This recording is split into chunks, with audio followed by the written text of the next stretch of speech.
এই জন্য আমাদের তওবা করতে হবে, কিন্তু তওবা করার সুযোগ কিন্তু সবার হয় না। কারণ আমরা অনেকে মনে করি কি, আচ্ছা ঠিক আছে কালকে তওবা করবো, আচ্ছা বিকালে তওবা করবো, রাত্রে, মানে কাজে ব্যস্ত থাকবো, কারণ কি আল্লাহ তওবা করতে দেবে না, তাই ঠিক হচ্ছে না, আমার আরো সমস্যা আছে, সেগুলো সমাধান করা লাগবে। এই জন্য আমাদেরকে দ্রুত যখনই মনের মধ্যে নিয়ত চলে আসে সাথে সাথে তওবা, কোনো কথা নাই। শয়তান কিন্তু আমাদের বলবে তুমি এখন তওবা করতে চাও, 1 ঘন্টা পরে তওবা মানবে না। তুমি এখন বলতে চাও আসলে নামাজ তো শুরু করলাম নামাজ, তুমি তো মাগরিবের নামাজে পড়বে না, এটা কিন্তু শয়তান বলবে। তখন বলা লাগবে আচ্ছা সেটা এখন মাগরিবের নামাজ পড়ি আর না পড়ি সমস্যা নাই, এখন আমি তওবা করবো, আমি এখন থেকে পড়বো।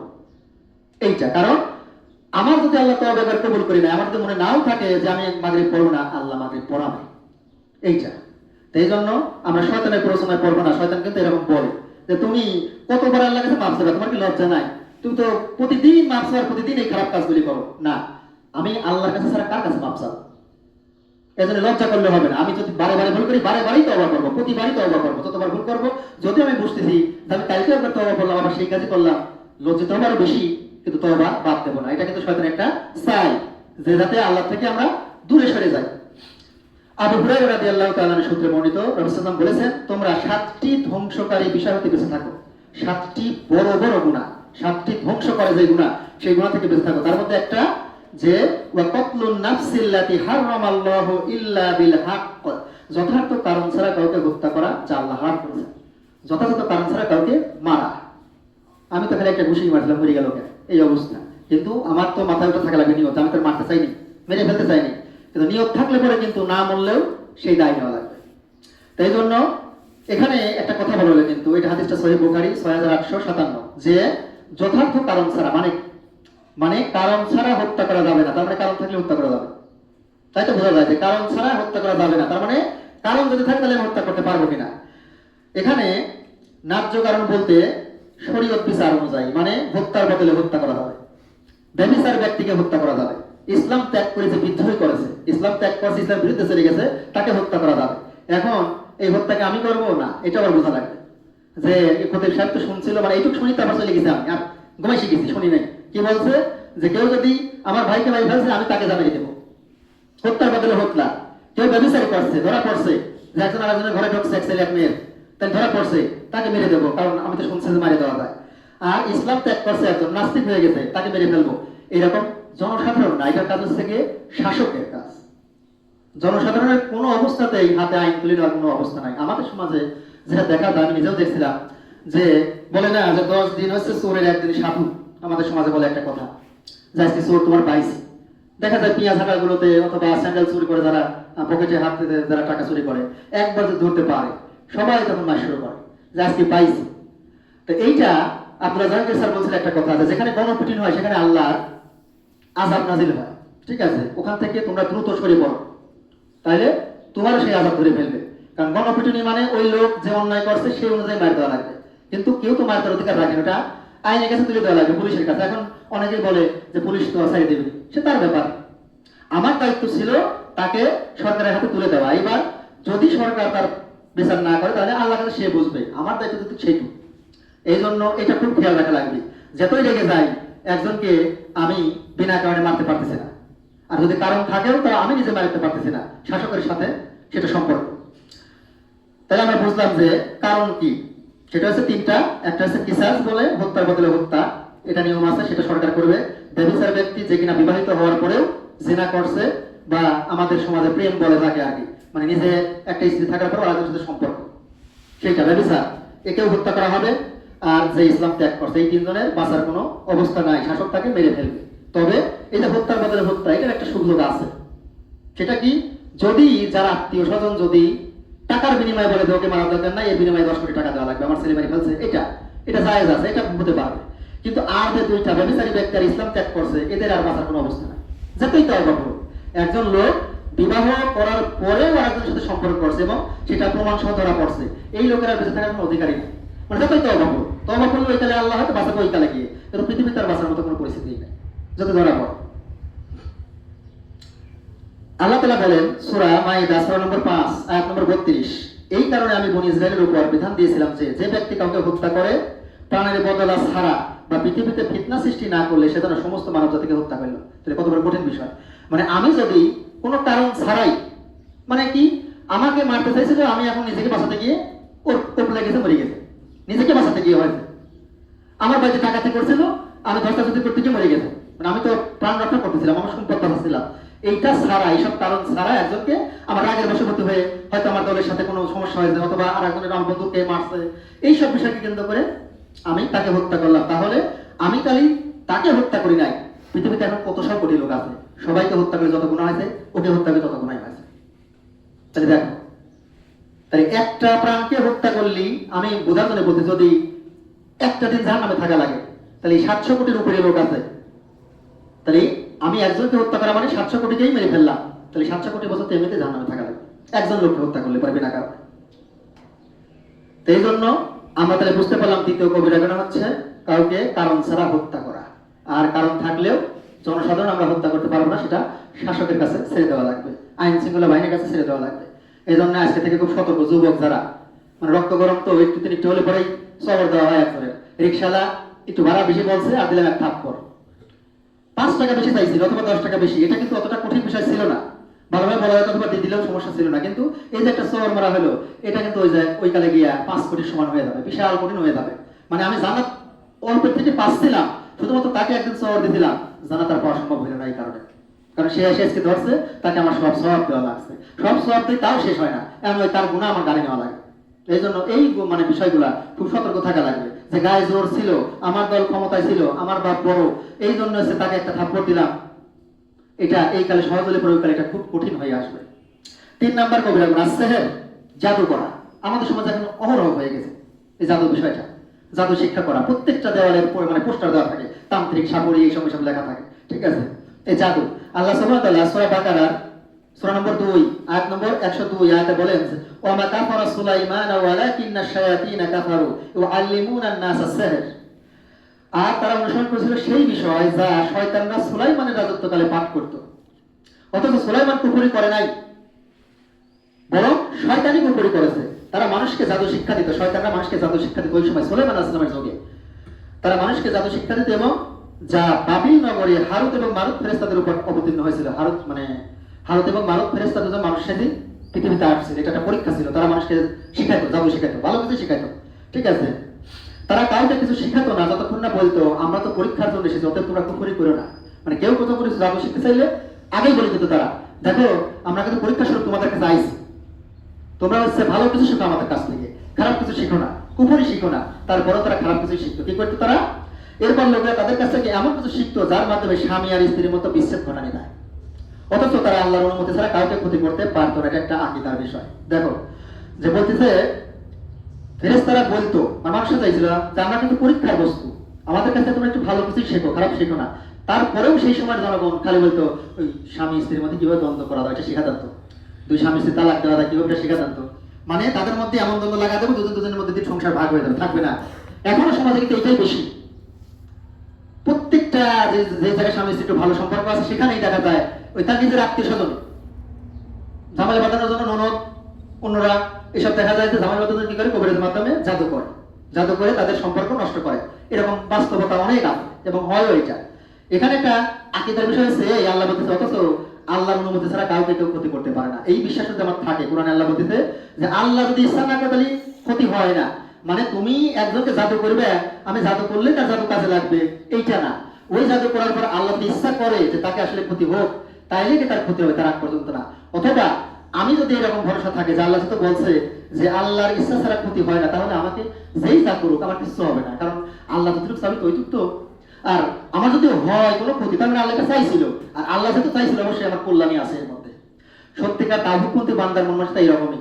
যখন কোনো কিছু হয়ে যায় যে আমি এত ভালো মানুষ, তারপর এটা হচ্ছে, সেটা মানে না, মনে করে আচ্ছা তার মানে আল্লাহ যে আমার ভাগ্যে লিখছিল সেটুকুই তো হয়েছে, তার মানে এটার মধ্যেই কল্যাণ আছে। যদিও বাস্তবতা দেখা যাচ্ছে অকল্যাণ, মানে খারাপ। আমরা অসুস্থ, পরিবারের সবাই অসুস্থ, দেখা যাচ্ছে সারে না, অসুখ বিসুখ মানে ওষুধ খাচ্ছি, ডাক্তারকে যাচ্ছি, মানে তখন তার মাথায় থাকতে হবে যে আসলে আমি তো উপায় অবলম্বন ব্যবহার করতেছি, তারপরে আমার ঠিক হচ্ছে না, তার মানে এটা আমার ভাগ্যে ছিল। আর ভাগ্যে লাগছে কি? আল্লাহ। যেহেতু আল্লাহ লাগছে, আল্লাহ তো কারোর জন্য খারাপ লাগে নাই। যদি আমার বাস্তব দৃষ্টিতে খারাপ মনে হয়, এটি আমার জন্য ভালো, কারণ যেটা আল্লাহ লাগছে, ঠিক আছে। তারপরে কি তারা এমন কিছু শিখতো যা তাদের ক্ষতি করতো, উপকার করতো না। তারা অবশ্যই জানতো যে ব্যক্তি তা গ্রহণ করে তার জন্য পরকালে কোনো অংশ নাই। তারা নিজেদের জীবন বিক্রি করেছে কতই না মন্দ বিনিময়, যদি তারা জানতো। তাহলে জাদু এমন একটা কবিরা গুনাহ যেটা কিনা ঈমান ভেঙে যায়। আমরা 1 নম্বরে শুনলাম যারা পড়ে আসছাও যে এক নাম্বার গুনাহ হচ্ছে শিরিক করা। শিরিক করলে ঈমান ভেঙে যায়, মানে কবিরা গুনাহই না, ঈমানও ভেঙে যায়, মানে ইসলাম থেকে বের হয়ে যায়। তারপর 2 নম্বরে শুনছি কি, 2 নম্বরে শুনলাম হচ্ছে আমরা হত্যা করা। হত্যা করলে ঈমান থাকবে কিন্তু কবিরা গুনাহ, বড় গুনাহ, যেটা তওবা ছাড়া কবু মানে গুনাহ ক্ষমা হবে না। 3 নাম্বার জাদু করা, এটা কবিরা গুনাহের পাশাপাশি ঈমান ভেঙে যায়। যে ব্যক্তি জাদু করে, যে ব্যক্তি জাদু করায়, দুজনের ঈমান ভেঙে যায়। মানে আমি জাদু করি নাই, আমি আরেকজনকে করাইছি, যে কবিরা জাদু করেছে তার ঈমান ভেঙে গেছে, সে ইসলামের মধ্যে নাই। আর আমি যে তার কাছে জাদু করলাম, আমার ঈমান নাই, আমার নামাজ কালাম কোনো কাজে লাগবে না, আমি বেঈমান। এখন জাদু করলে ঈমান ভেঙে যায়, কারণ এখানে আল্লাহ তাআলা কিন্তু কুরআন স্পষ্ট বলতেছে যে যে ব্যক্তি এই জাদুর বিষয়ে কাজ করবে তার জন্য পরকালে কোনো অংশই থাকবে না। আবু হুরায়রা রাদিয়াল্লাহু তাআলা সূত্রে বর্ণিত হাদিসটা পাবো আমরা সহিহ বুখারী হাদিস নাম্বার 6857। নবী সাল্লাল্লাহু আলাইহি ওয়াসাল্লাম বলেন, ইজতানিবুস সাবআল মুবিকাতি, তোমরা 7টি ধ্বংসকারী বিষয় থেকে বেঁচে থাকো। তারা বলল, হে রাসূল, সেই 7টি বিষয় কি? তিনি বললেন, আশিরকু বিল্লাহ, আল্লাহর সাথে শরীক করা, যেটা আমরা আগে বললাম, ওয়াসসিহর, জাদু, আর কি ওয়াকাতলুন নাফসিল্লাতি হারামাল্লাহু ইল্লা বিল হক, যথার্থ কারণ ছাড়া কাউকে হত্যা করা। তাহলে আমরা তিনটা কিছুক্ষণ আগে বলতেছি, আমরা এই তিনটাই এই হাদিসে বলা হয়েছে যে আল্লাহর সাথে শরীক করা যাচ্ছে না, কাবিরা গুনাহ, 2 নাম্বার জাদু করা কাবিরা গুনাহ, 3 নাম্বার কোনো কারণ ছাড়া হত্যা করা। তাহলে জাদুর বিষয়ে খুব সতর্ক। মানে আমরা তো এই যে দুনিয়ার পামে পড়ি এই কারণ করি যে ও এত ভালো থাকে কি জন্য, ওর সন্তান এত ভালো হয় কি জন্য, এটা সমস্যা করে দিই। এই বিষয়গুলো থেকে দূরে থাকা লাগবে। এবং আমরা যারা শুনতেছি, যারা আমাদের কাছের লোকজন আছে, তাদেরকে এই বিষয়ে বলা লাগবে যে যত সমস্যায় পড়ি না কেন, আমরা যেন পাল্টাপাল্টি জাদু না করি। মানে একজন আমার জাদু করছে, আমি জানতে পারছি জন্য আমি তাকেও জাদু দিয়ে নষ্ট করে দেবো, তা না। কারণ যে জাদু করে, যে জাদু করায়, দুজনই বেঈমান, কাফের। নবী সাল্লাল্লাহু আলাইহি ওয়াসাল্লাম বলেন, সূরা, এটা পাবো আমরা মুসনাদে আহমদ হাদিস নাম্বার 8856। রাসূল সাল্লাল্লাহু আলাইহি ওয়াসাল্লাম বলেছেন যে মান সাহারা ফাকাদ কাফার ওয়া মান তাআল্লাকা শাইয়্যা ওয়া কিলা ইলাইহি, যে ব্যক্তি জাদু করে সে কুফরি করল, আর যে কোনো কিছুর উপর নির্ভর করে তাকে সেই জিনিসের উপর ছেড়ে দেওয়া হয়। তাইলে এখান থেকে স্পষ্ট যে জাদু খালি কবিরা গুনাহ না, ঈমান ভেঙে যায়। ঈমান ভঙ্গের একটা বিষয় জাদু করা। আর এখানে আরেকটা বিষয় বলল যে কোনো কিছুর উপর নির্ভর করে তাকে সেই বিষয়ের উপর ছেড়ে দেওয়া হয়। মানে তুমি, তোমার গাও কাঁপে, তোমার হচ্ছে জেন ধরে, তার জন্য যদি তাবিজ বাঁধি, তাহলে আমি যদি এটার উপর ভরসা করছি তাবিজ, এই তাবিজের উপর তার ছেড়ে দেওয়া হবে। মানে কি, মানে তাবিজ খুললেই আমার কেমন লাগে, মানে আমাকে বিশ্বাস হচ্ছে যে তাবিজ খুললেই আমার ভালো লাগছে, এটা আল্লাহ বিশ্বাস দিতেছে। যারা এই তাবিজ কবজের মধ্যে থাকে তাদের এই বিশ্বাসগুলোই আল্লাহ দিতেছে, কারণ যেহেতু সে এটার উপর নির্ভর করছে, আল্লাহর উপরই ছেড়ে দিতেছে, তো ওই উপরই থাক। এই জন্য আমরা এই মানে শুধুমাত্র আল্লাহর উপরই ভরসা করবো, নির্ভর করবো। 4 নাম্বার কবিরা গুনাহ। 4 নাম্বার কবিরা গুনাহ হচ্ছে তারকাস সালাত, সালাত ত্যাগ করা, সালাত পরিত্যাগ করা, সালাত আদায় না করা। আল্লাহ সুবহানাহু ওয়া তাআলা সূরা মারইয়ামের 19 নম্বর সূরা 59 থেকে 60 নম্বর আয়াতে বলেন, ফাখালাফা মিন বা'দিহিম খালফুন আদাউস সালাতা ওয়াত্তাবাউশ শাহাতি ফাসাউফা ইয়ালকাউনা গায়্যা, অতঃপর তাদের পরে এমন সব লোকজন আসলো, উত্তরসূরিরা, পরবর্তী জেনারেশন এমন আসলো যারা সালাত নামাজ নষ্ট করে ফেললো এবং উপবৃত্তি নিজের নফস অনুসরণ, যারা নামাজ পড়ে তারা কি করে, নিজের মনে চাইছে না, এখন মস্তি করতেছে, এখন খেলতেছে, এখন খাচ্ছি, নামাজ পড়তে যাবো না, কার শুনলাম আমি, কার কথা মানলাম, আমার নিজের মনের কথা মানলাম। মানে এখন আমার নাফসটা এখন আসছে আমার আল্লাহ, ঠিক আছে, আমি আমার নিজের কথা শুনলাম। মানে আল্লাহ বলছে হাই আলাস সালাহ, সালাতের দিকে আসো, আর আমার নাফস বলতে যায়ও না। তার মানে আমি এখন আল্লাহর কথা না মেনে আমার নাফসের কথা মানলাম, এই মুহূর্তে এই নাফসটাই আমার আল্লাহ। এইভাবে আমি শিরিক করতেছি, আমার নাফসের সাথে আল্লাহকে শরীক করে দিলাম, এইভাবে আমি শিরিক করি। এই জন্যই সূরা ইউসুফে 106 নম্বর আয়াতে আল্লাহ তাআলা বলছেন বেশিরভাগ মানুষ ঈমান আনার পরেও মুশরিক। এইভাবে আমরা মুশরিক, মানে প্রতিটি ক্ষেত্রেই মুশরিক, কোনো না কোনো ভাবে শিরিক করতেছে, ঠিক আছে। এখানে বলতেছে সুতরাং তারা অচিরেই গোমরাহির শাস্তি ভোগ করবে, মানে অচিরেই গাই নামক জাহান্নামে ঢুকবে। গাই জাহান্নামটা বিশাল একটা কঠিন জায়গা, যেই জায়গা হচ্ছে ওই জাহান্নামে কয় আল্লাহ এই স্থান থেকে আমাকে বাঁচাও, মানে জাহান্নামে থেকে ভয় পায়, আগুনই আগুনের ভয় পাচ্ছে, এমন একটা স্থান, ঠিক আছে। এই জায়গায় হচ্ছে তারা পড়বে যারা নামাজটা নষ্ট করলো, মানে নামাজ পড়লো না। তারপরে বলতেছে তবে তারা ব্যতীত যারা তওবা করেছে তারপর ঈমান আনছে। দেখেন এখানেও ক্লিয়ার কথা, মানে ব্যাখ্যা প্রয়োজন না। এখানে সূরা মরিয়মের 60 নম্বর আয়াতে আল্লাহ বলতেছে তবে তারা ব্যতীত, মানে যে নামাজ পড়ে নাই তার ঈমান ভেঙে গেছে, খালি কবিরা গুনাহ করে নাই, ঈমানও নাই, ঈমান নষ্ট হয়ে গেছে। তারপর আল্লাহ বলতেছে তবে তারা ছাড়া কারা, যারা তওবা করছে, তার মানে আমি যদি নামাজ পড়ে নাই, কবিরা গুনাহ করছে, তাই তওবা করা লাগবে। ঈমান আনছে, তার মানে কি ঈমান ছিল না, যখন নামাজ পড়ি তখন ঈমান নষ্ট, মানে আমি বেঈমান। কারণ আমি এখন নামাজ পড়তে চাচ্ছি, আমার কাজ কি এখন দায়িত্ব, আমাকে আগে তওবা করা লাগবে, আল্লাহ আমি আজকে থেকে নামাজ পড়বো, পিছনে যা নামাজ পড়ি নাই তার জন্য ক্ষমা চাচ্ছি, এবার আমাকে আবার কালিমা শাহাদাত পাঠ করতে হবে, তারপরে বলতেছে সৎকর্ম করে। তা কোরআনে তো স্পষ্ট দেওয়াই ছিল, আমরা বুঝি না কিভাবে, কারণ কোরআন পড়ি না তো। তারাই জান্নাতে প্রবেশ করবে এবং তাদের প্রতি কোনো জুলুম করা হবে না। এই জন্য যারা তাওবা করে ফিরে আসবে তাদের প্রতি আল্লাহ জুলুম করবে না, তাদের শাস্তি দেওয়া হবে না, তারা জান্নাতে যাবে। হাদিস শুনি, সহিহ মুসলিমের হাদিস নাম্বার 82। জাবির রাদিয়াল্লাহু আনহু বলেন, নবী করিম সাল্লাল্লাহু আলাইহি ওয়াসাল্লাম বলেছেন, ইন্না বাইনার রাজুল বান্দা ওয়া বাইনা শিরিক, এবং শিরিকের মধ্যে পার্থক্য, ওয়াল কুফরি তারাকাস সালাহ, একজন বান্দা, বান্দা মানে মানুষ, একজন মানুষ আর শিরিক করা মানুষের মধ্যে পার্থক্য হচ্ছে সালাত। ঠিক আছে, যে সালাত ছেড়ে দেয়, তার মানে একজন মানুষ নামাজ পড়ে আর একজন নামাজ পড়ে না, তার মানে যে নামাজ পড়ে না সে শিরিক করল। কথা তো বুঝতেছেন নাকি? এত মানে ক্লিয়ার কথা। রাসূল বলছে যে একজন বান্দা এবং শিরিকের মধ্যে পার্থক্য হচ্ছে সালাত, যে সালাত ছেড়ে দিল সে শিরিক করল।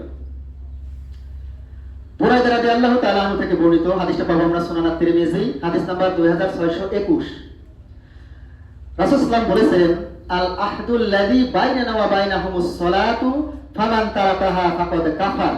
আমাদের এবং তাদের, মনোযোগ দিয়ে শুনবেন, আমাদের এবং তাদের, কাফেরদের, আমাদের এবং কাফেরদের, মানে আমরা মুসলমান যারা, তাদের আর যারা কাফের, হিন্দু, খ্রিস্টান, ইহুদি যারা আছেন মুশরিকরা, তারা, তাদের মধ্যে এই যে আল্লাহ মুক্তি দিবে আমাদের, মানে আমরা যারা মুসলমান তাদের তো জান্নাত পাবো নাকি? ইনশাআল্লাহ।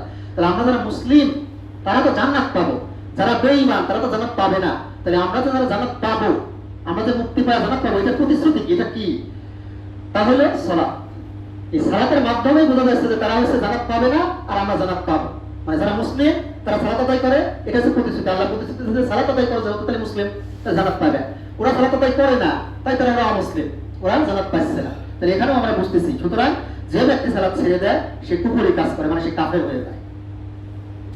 তাহলে কি মনে হয়, এখনই যেটা জানার পরে তারা নামাজ পড়ছে, তারা কি নামাজ পড়া ছাড়া থাকা উচিত? ঠিক আছে, মানে আমার আর ওই যদমদের মধ্যে কোনো পার্থক্য নাই।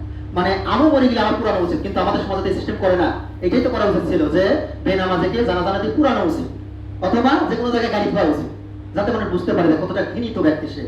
কুকুর সেগাল থেকেও খারাপ যারা বেনামাজি, তারা জেনাকারী থেকেও খারাপ, হত্যাকারী থেকেও খারাপ, তারা সব যত গুনাহ আছে, যত গুনাহ বলবো সব থেকে খারাপ হচ্ছে বেনামাজ। কারণ বেনামাজটা শিরিকের কাতারের অংশ।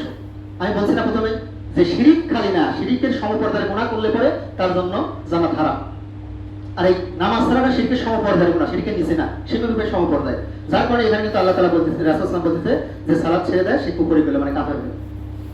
আর এখানে আরবিতে অনেকে বা আরবি খেলতে পারে, তারা আরবি বোঝে, যে অনেকে বলে আলিফ লাম দিয়ে কাফের থাকলে সেটা হচ্ছে বড় কাফের, আর শুধু কাফের থাকলে ছোট, মানে সেটা ছোট কুফরি, মানে ছোট শিরক। এখানে আমি যে এই হাদিসটা বললাম, এই হাদিসটা হচ্ছে সুনান তিরমিজির 2621, এখানে বলা হয়েছে কাফারা, কাফা, এইটা একটা।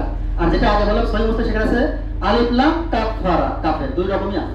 তারপর রাসূল সাল্লাল্লাহু আলাইহি ওয়াসাল্লাম দুই রকমই বোঝাইছে। এই জন্য কোনো সুযোগ নাই যে একজন নামাজ পড়বে না অথচ সে মুসলমান থাকবে, কোনো সুযোগই নেই। সৌদি আরবের একজন বড় ধরনের আলেম মারা গেছে, সালেহ আল উসাইমিন, উনার ফতোয়া, উনার একটা বই আছে যে নামাজ ত্যাগ করার বিধান। উনি হাদিস এবং কোরআনের আলোকে প্রমাণ করে দেখাচ্ছে যে সত্যিকারেই যে নামাজ ত্যাগ করেছে, ছেড়ে দিয়েছে, ইচ্ছা করি নামাজ পড়ে না, সে আর ইসলামের মধ্যে থাকবে না, থাকতে পারবে না। আচ্ছা, তারপরে আমি সময় সংক্ষিপ্ত। 5 নাম্বার, তাহলে আমরা কিন্তু 4টা পার হয়ে গেছি। 5 নাম্বার কবিরা গুনাহ হচ্ছে মান উজ যাকাত আদায় না করা। যাকাত আদায় না করা, এটা একটা কবিরা গুনাহ, বড় গুনাহ। আল্লাহ সুবহানাহু ওয়া তাআলা সূরা আলে ইমরানের সূরা নম্বর 3 আয়াত নম্বর 180 তে বলেন, যারা আল্লাহ তাদেরকে তার অনুগ্রহে যা দিয়েছে তাদের কৃপণতা করে, মানে আল্লাহই তো আমাকে অর্থ সম্পদ দিয়েছে, আল্লাহই তো আমাকে রিজিক দেয় না, এটা তোমরা বুঝি, মানে মুখে বলে কিন্তু মনে মনে বিশ্বাস নাই। তারা কৃপণতা করে, মানে আল্লাহর দেওয়াটাই তারা দিতে চায় না, কৃপণতা করে। তারা যেন মনে করে না করে এটা তাদের জন্য মঙ্গল। মানে মসজিদের জন্য দান করার কথা বলা হলো, একজন কোরআন কিংবা দান করার কথা বলা হলো, একজন খেতে চাইছে গরিব মানুষ, তাকে বলা হলো, আল্লাহ বলতেছে এই যে কিপটামো করে, আমি যে অর্থ দিচ্ছি সেই অর্থ দিয়ে দান করবে আমার সন্তুষ্টির জন্য, সেটাই করে না, মানে আমার টাকাই আমার দিতে চায় না। তারা যেন এটা মনে না করে যেটা না দেয় তাদের মঙ্গল, বরং কি এটা তাদের জন্য অমঙ্গলজনক। তারা যে সম্পদে কৃপণতা করতেছে, কাট্টিমা করতেছে, কিয়ামতের দিন তা তাদের গলায় বেরি হয়ে যাবে। আর কি করবে? আসমান ও জমিনের মালিকানা একমাত্র আল্লাহরই, আর তোমরা যা করো আল্লাহ সেই বিষয়ে জানেন। সূরা তাওবা সূরা নম্বর 9 আয়াত নম্বর 34 ও 35 আল্লাহ বলেন, হে ইমানদারগণ, নিশ্চয় অনেক আলেম আর সন্ন্যাসী যারা যে ভবঘুরা করে থাকে, বিভিন্ন যে বাবা সাজাতে আর কি দরগা, এইসব কিছু ভণ্ড আলেম ও সন্ন্যাসী মানুষের সম্পদ অন্যায়ভাবে খায় এবং আল্লাহর পথে বাধা দেয়। আর যারা সোনা রূপা জমা করে রাখে এবং আল্লাহর পথে ব্যয় করে না, তাদেরকে যন্ত্রণাদায়ক শাস্তির সুসংবাদ দাও। তো যন্ত্রণাদায়ক শাস্তি বা সুসংবাদ দেওয়া যায় মানে কি রকম? যখন আমরা কাউকে মারি আর বলি কিরে কেমন লাগে কেমন লাগে, মানে কি ওকে শাস্তিও দিচ্ছি আবার অপমানও করতেছি। এটা যন্ত্রণাদায়ক শাস্তি, অপমানজনক শাস্তি। ঠিক আছে, ফেরেশতারা মারবার করবে কেমন লাগে এখন আপনার, ও তো ভালো করে জানে কেমন লাগে, তারপরে জিজ্ঞেস করে মানে আমাকে অপমান করতেছে, মানে আমার শাস্ত্রের বাইরে দেখতে কষ্ট বাইরে দেখতে, যে আমাকে মারতে আবার জিজ্ঞেস করে এইরকম। সেদিন কোন দিন? কিয়ামতের দিন, কিয়ামতের মাঠে সেই ধন সম্পদ জাহান্নামের আগুনে গরম করা হবে। যে ধন সম্পদ আজকে আমরা আল্লাহ রাস্তায় খরচ করতেছি না, জাকাত দিচ্ছি না, ফরজ জাকাত, তারপর সেটা দিয়ে তার পিঠে তারপর পাশে দাগ দেওয়া হবে, কপালে ওইটা দিয়ে গরম করে দিয়ে দাগ দেওয়া হবে, মানে সেক দেওয়া হবে গরম না কেমন লাগে। এই টাকা পয়সা জমা করেছিলে তোমাকে বড় বানা রাখবে, জীবনে মনে মরবে না, তুমি দান করতে চাও না, হাতটা একবার গল্পটা বেঁধে রাখছাও, আজকে সেই টাকা পয়সাকে মানে স্টিল বানায়া রূপা বানায়া এটা হচ্ছে গিয়ে জাহান্নামের আগুন দিয়ে গরম করে সেকা হবে। কোথায়? কপালে, পিঠে আর পাশে। এটা দিয়ে সেক দেওয়া হবে, সিল মারা হবে। কতক্ষণ পর্যন্ত? ততক্ষণ পর্যন্ত বিচার চলতেছে। অথচ একটা দিন সমান 50,000 বছরের সমান। আবু হুরায়রা রাদিয়াল্লাহু থেকে বর্ণিত, রাসূল সাল্লাল্লাহু আলাইহি বলেছেন, যেসব ধনী ব্যক্তি নিজেদের ধন সম্পদের যাকাত আদায় করে না, কিয়ামতের দিন তাদের এই সম্পদ জাহান্নামের আগুনে গরম করে পাত তৈরি করা হবে। গরম ওই যে কামারের দেখি নাই, যখন ওই যে কাশি বানায় কিরকম দেখা যায় টকটক করে, ওইটা গাছের সাথে ঠেসে দিলে কেমন লাগতে পারে? হ্যাঁ, এটা কিন্তু একবার না, অনেকবার দেওয়া হবে। ঠিক আছে, গরম করে তার দেহের উভয় পার্শ্ব, মানে এই পাশে এবং কপালে দাগ দেওয়া হবে। তার শাস্তি বা তাদের বিচার শেষ না হওয়া পর্যন্ত চলতে থাকবে। কি অবস্থা! মানে এই যে শাস্তিটা আছে, জাকাত দেয় নাই, ওই কিয়ামতের মাঠে যতক্ষণ পর্যন্ত কোটি কোটি লোক আছে তাদের বিচার শেষ না হতে গিয়ে এই শাস্তি দেওয়া হয়েছে। অথচ আল্লাহ বলতেছে, রাসূল বলতেছে, এই সময় একটা দিনের পরিমাণ হবে 50,000 বছরের সমান। যদি আমাদের সবার হিসাবে যদি 100 দিন লাগে, তাহলে 100 দিন 50,000 গুণ করো, এক একটা দিন 50,000-এর সমান। আর ওই লোকটাকে যদি লাগে 1000 বছর, তাহলে 1000 গুণন 50,000, তাহলে কত লাখ হয়েছে, কত কোটি হয়েছে, ততখানি কতদিন পর্যন্ত তোর খালি স্যাকি দেওয়া হয়েছে। জাহান্নাম তো এখন পড়েই আছে, তো মানে কিয়ামতের মাঠের কথা, জাহান্নাম তো পড়েই আছে। যে জন্য আমাদের যাদের হচ্ছে সামর্থ্য হবে জাকাত আদায়ে, তারা অবশ্যই জাকাত দেওয়ার চেষ্টা করতে হবে এবং যার পরিবারে বলতে হবে। এখন তো মানুষের টাকার অভাব নাই, টাকা তো অনেক, জাকাত তো প্রায় মানুষেরই হয়েছে। ঠিক আছে, 8.5 ভরি স্বর্ণ, 7 ভরি স্বর্ণ, এটা হচ্ছে পরিমাণ কত হয় সেটাতে জাকাত দেওয়া লাগবে। জাকাতের বিষয় যখন আসে তখন বিস্তারিত আলোচনা করবো। আচ্ছা, লাস্টের দিকে 6 নম্বর কবিরা গুনাহ। 6 নম্বর কবিরা গুনাহ, ইফতারু ইয়াউমিন মিন রমাদানা বিগাইরি উযর, সঙ্গত কারণ ছাড়া, কোনো ওজর ছাড়াই রমজান মাসের সিয়াম ভেঙে ফেলেনি, সিয়াম না, এটা একটা কাবিরা গুনাহ। আল্লাহ সুবহানাহু ওয়া তাআলা সূরা আল-বাকারার সূরা নম্বর 2 আয়াত নম্বর 185 তে বলেন, রমজান মাস যাতে কুরআন অবতীর্ণ হয়েছে, মানব জাতির জন্য হেদায়েত স্বরূপ এবং সত্য মিথ্যার পার্থক্যকারী হিসেবে, তোমাদের মতো যেই ব্যক্তি এই মাসটা পাবে, মানে যারা এই রমজান মাসে ঢুকে পড়ছে, এখনো হায়াত আছে, তার মানে রমজান মাসের চাঁদ দেখছি, তার জন্য ফরজ হয়ে গেল সে এই মাসে রোজা রাখবে। আর যে ব্যক্তি অসুস্থ অথবা সফরে থাকে, কোনো জায়গায় বের হয়েছে সফরে, সে যেন অন্য দিনে এই সংখ্যা পূরণ করি না। যে কটা রোজা আমি সফরে থাকলে রোজা রাখার প্রয়োজন নাই, আমার আল্লাহ ছাড় দিচ্ছে, আমি সফরে আছি, আমার কষ্ট হবে রোজা রাখতে, এই জন্য ছাড়, যে কটা ভাঙবো সেই কটা বাড়িতে এসে পূরণ করে দেওয়া লাগবে, এটা আল্লাহ ছাড় দিচ্ছে। আর যদি অসুস্থ থাকি তারা আপাতত পালন করা লাগবে না, পরবর্তীতে যখন সুস্থ হবো তখন ওটা করে দেওয়া লাগবে। এইসব কারণ ছাড়া যদি আমি ইচ্ছাকৃত রোজা না রাখি, তাহলে আমার কবিরা গুনাহ করলাম, বড় গুনাহ করলাম। আচ্ছা, ইবনে উমর রাদিয়াল্লাহু থেকে বর্ণিত, তিনি বলেন, এই হাদিসটা পাবো বুখারীর 8 নম্বর হাদিস। রাসূল সাল্লাল্লাহু আলাইহি ওয়াসাল্লাম বলেছেন যে ইসলামের স্তম্ভ হচ্ছে 5টা। কয়টা? 5টা স্তম্ভ, মানে এটা কোটাই 5টা স্তম্ভের উপর ইসলাম দাঁড়িয়ে আছে। 1 নাম্বার কালেমা লা ইলাহা ইল্লাল্লাহ, আল্লাহ ব্যতীত সত্যিকার কোনো উপাস্য নাই, ওয়া আন্না মুহাম্মাদুর রাসূলুল্লাহ, নিশ্চয় মুহাম্মদ সাল্লাল্লাহু আলাইহি ওয়াসাল্লাম আল্লাহর রাসূল, এই কথার সাক্ষী দেওয়া লাগবে ভিতর থেকে, মুখে আর কাজে। 2 নাম্বার সালাত কায়েম করতে হবে। সালাত কায়েম মানে হচ্ছে 5 ওয়াক্ত সালাত যথাযথ সময়ে সঠিক নিয়মে সুন্নাহ নিয়মে আদায় করা। 3 নাম্বার যাকাত আদায় করতে হবে। 4 নাম্বার হজ সম্পাদন করা এবং 5 নাম্বার রমজানের সিয়াম পালন করা। এই ফরজ, তাহলে ফরজ বিধান যদি আমরা না মানি সেটা কাবিরা গুনার মধ্যে পড়তেছে। একটা সিয়াম যদি আমি ইচ্ছা করে না রাখি, তাহলে কঠিন কি বিপদ, মানে সমস্যা কি? এটা হচ্ছে সহিহ ইবনে হিব্বানের 3576 নম্বর হাদিস। রাসূল সাল্লাল্লাহু আলাইহি ওয়াসাল্লাম বলেছেন যে মান আফতারা ইয়াওমান মিন রমাদান মিন গায়রি রুকসাতিন ওয়ালা মারাদ, যে ব্যক্তি রমজানের একটা দিন রোজা ভঙ্গ করলো ইচ্ছা করে রাখে না, কে মনে করছে না ভালো লাগে না রাখলাম না, আমার কি টাকা পয়সা কমাতে, আমার কি খাওয়ার অভাব আছে নাকি আমি রোজা রাখবো, অনেকে কিন্তু এরকম বলে আমার খাওয়ার তো অভাব নাই, ঠিক আছে আমার রোজা রাখবো, যারা হচ্ছে অভাবী তারা রোজা রাখবে। তা যে ব্যক্তি ইচ্ছা করে একটা রোজা ভাঙবে কোনো বৈধ অজুহাত বা অসুস্থ ছাড়া, সে যদি এই একটা রোজা যদি সারা জীবন রোজা রাখে, তাও সেটার ক্ষতিপূরণ হবে না। মানে আপনি আমি যদি একটা রোজা ইচ্ছাকৃত ভাবে ভেঙে ফেলাই, আপনি সারা জীবন এই রোজা রাখেন, ওই ক্ষতিপূরণ আর দিতে পারবেন না। তাহলে কি করা যায়? সমস্যা তওবা করতে হবে, উপায় নাই, কি করে, করে তো ফেলছি, ফিরে আসা লাগবে। যারা এটা ভুল করছি ফিরে আসা লাগবে, আল্লাহর কাছে তওবা করা লাগবে, এবং গুনে গুনে দেখা লাগবে কয়টা রোজা নষ্ট করছি, সেই রোজাগুলো পূরণ করেই দেওয়া লাগবে। সব তওবা কিন্তু একরকম না, তওবা করছে আর হয়ে গেছে। কিছু তওবা আছে মাতুল দেওয়া লাগে, মানে আমি যার কাছ থেকে টাকা আত্মসাৎ করছি, আমি যদি তওবা করি, তাকে সেই টাকা ফেরত দেওয়া লাগবে। তারপরে তওবা। সিয়ামের ক্ষেত্রেও তাই, তওবা করতে হবে, পাশাপাশি গুনে দেখা লাগবে আমার সাবালক থেকে শুরু করে এই পর্যন্ত কয়টা রোজা আমার বাদ পড়েছে, সব রোজা থেকে দেওয়া লাগবে, উপায় নাই। শুধুমাত্র সালাতের ক্ষেত্রে যে সালাতের তওবা করে যথেষ্ট, সালাত নতুন করে পড়ার দরকার নেই, মানে পিছনের গুলা।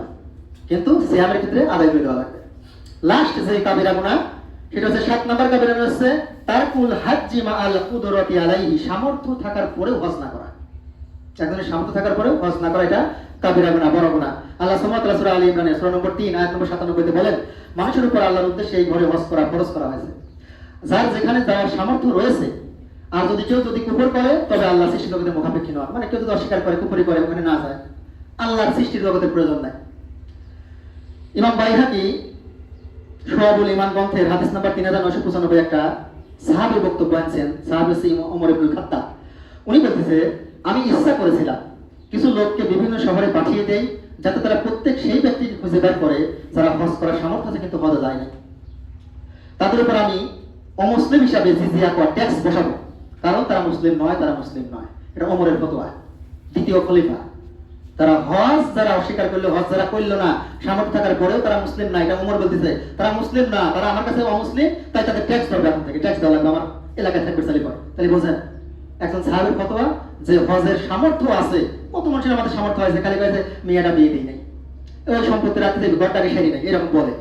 যার সামর্থ্য আছে কি এখান থেকে মক্কায় যাওয়া, মক্কায় থেকে আবার এখানে আসার, বাংলাদেশে এরকম সামর্থ্য যার আছে, তার জন্য হজ খরচ হয়ে গেছে। হজ একবার খরচ হয়ে গেলে পরে মরার আগেও করে দেওয়া লাগবে। যদি না করে দেওয়া হয়, তাইলে সে আসলে একটা হাদিসে আছে, সে কি ইহুদি হওয়া মূল্য না খ্রিস্টান হওয়া মূল্য, সেটা আল্লাহ রাসূলের দেখার বিষয় না। আল্লাহ আমাদের বোঝার তৌফিক দান করুন। আমিন।